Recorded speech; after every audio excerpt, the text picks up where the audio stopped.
Hi, movie Synopsis here. Today, I'm going to explain drama, romance, sci-fi, and thriller film called Passengers. The movie opens in outer space with the starship Avalon on autopilot heading to the colony world of Homestead 2 during a mass exodus of Earth's population. The crew and the 5,000 passengers are all in hibernation pods for the 120-year journey. It is 30 years into the journey. The ship travels through a meteor storm, and power is diverted to the forward shields. Then the ship collides with a large meteor, and the power blinks, red alert screens come on in the control area, then quickly go back to normal.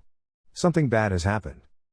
Jim Preston, a mechanical engineer, wakes up in his pod with a cheery computer voice telling him that soon they will be arriving at Homestead 2.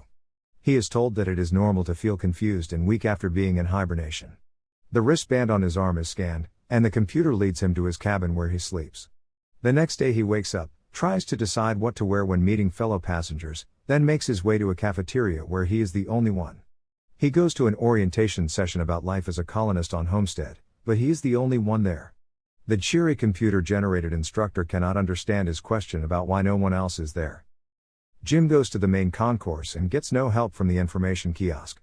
He finds an office where he can send a message to the Homestead company, that he is warned will be expensive. He sends a message explaining he is the only one awake and needs help, then finds out it will be 15 years before anyone on Earth receives his message. He is on his own. Jim finds manuals for all the ship equipment. He studies the manual on the hibernation pods but cannot find a way to get it started again once the person has woken up. He cannot get into the area where the crew pods are to try and wake anyone for help, and he cannot get into the command area. His wristband does not give him the proper clearance. Jim finds the robot bartender Arthur who he can talk to, but the robot is programmed to dispense bartender advice, like if you don't like where you are, change things. Jim is a general class passenger with a basic cabin, and he breaks into a suite with nicer amenities. A year passes as Jim makes use of the ship's entertainment facilities, but without other people, he becomes more desperately lonely. He goes to an area where passengers can put on a spacesuit and go outside while safely tethered to the ship. Jim contemplates suicide by opening the airlock without a spacesuit, but stops himself and runs into the pod area. He trips near a pod with a lovely woman inside, Aurora. He studies her passenger profile she had recorded before the ship set sail. She is a journalist and is traveling to Homestead to have an adventure and learn about why people choose to be a colonist. He reads her stories and thinks she is perfect. He wrestles with himself about waking her up, knowing that it will doom her to die on the ship, but he cannot stand the isolation after a year alone. So he manually makes her pod wake her up, hiding before she can see him. The same cheery computer program wakes up Aurora and leads her to her cabin to sleep. Aurora wakes up the next day alone and wanders to the grand concourse where she meets Jim. He tells her the truth about how long he has been awake, but he doesn't tell her that he woke her up. He has asked Arthur the robot bartender not to tell Aurora what he has done, and Arthur agrees.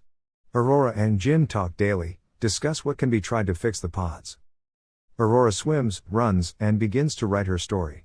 She asks why Jim left planet Earth, and he says he likes to make things and fix things, and on Earth, things get replaced when they break and are not fixed.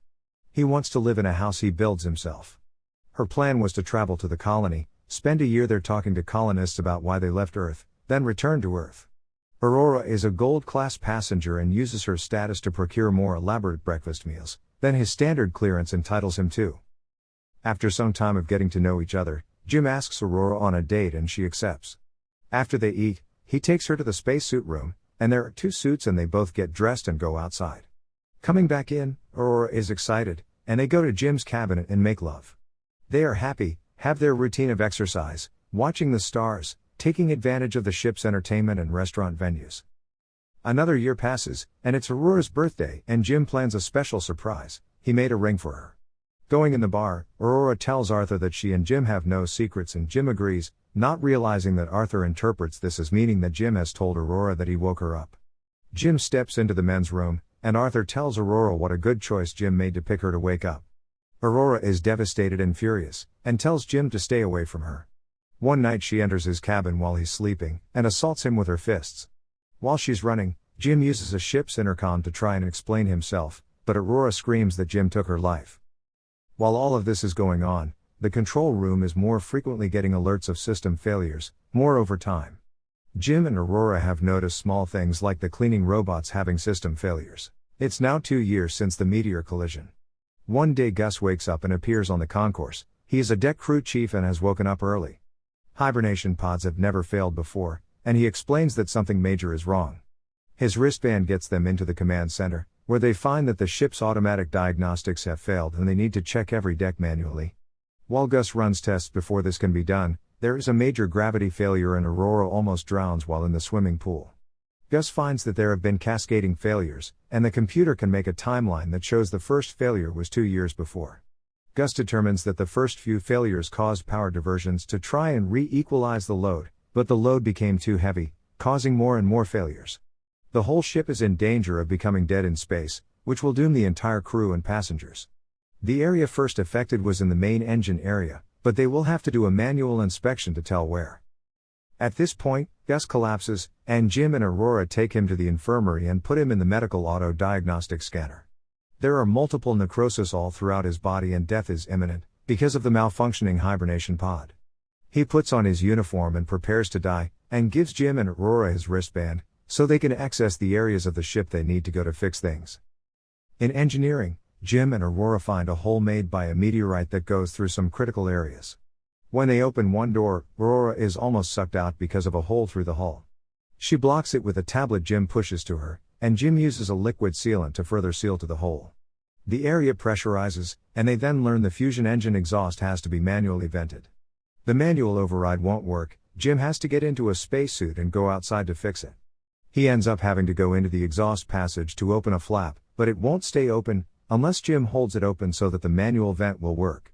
Aurora, now desperate not to lose Jim, argues with him over the radio, but she pulls the lever. Jim is pushed out, his tether breaks, and there is a hole in his suit. He tells Aurora goodbye. She runs to get into a spacesuit herself and goes to look for him. She retrieves Jim by grabbing his tether, but when they get inside, he is unresponsive. She drags him to the infirmary, and the autodoc says Jim is dead. Aurora uses Gus' wristband and his override code to get the machine to resuscitate Jim, and it works. He is alive, and she is relieved and overjoyed. Later, things are back to normal on the ship. Jim works on the autodoc and tells Aurora he found that using the command override he could put her back in hibernation in the infirmary, but he would be alone again. Aurora chooses to stay awake with Jim and make a life with him on the ship, together. 88 years later. It's the end of the voyage, and the captain and crew awake and come to the grand concourse to find there is a huge tree, lots of trailing vines and vegetation, birds flying, and a cabin that might have Jim and Aurora's grandchildren in it. Aurora's voiceover is reading her story to the passengers, explaining how they made a good life where they were.